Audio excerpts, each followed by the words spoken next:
இந்த கீரை வந்து பெரிய குப்பைக்கீரை. இதுவும் வந்து தோட்ட சைடு கிடைக்கும். கடைகள்லாம் இந்த கீரை கிடைக்காது. இதுவும் பருப்பில் போடலாம்.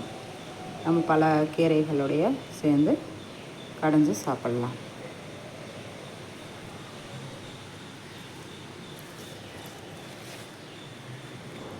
இது தண்டங்கீரை. உங்களுக்கு எல்லாத்துக்கும் நிறைய பேருக்கு தெரிஞ்சிருக்கும். இது தண்டங்கீரை.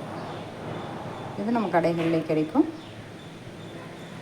வீட்லேயும் நம்ம வளர்த்திக்கலாம். அந்த மாதிரியான இது கீரை.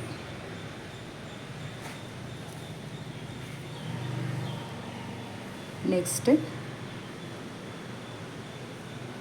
இது வட்டை சொரணை.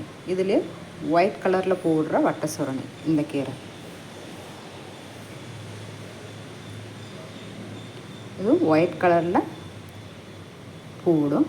இதுலேயே இன்னொரு வகை வட்டை சொரணை இருக்குது. அதே நம்ம நெக்ஸ்ட் வீடியோவில் பார்ப்போம்.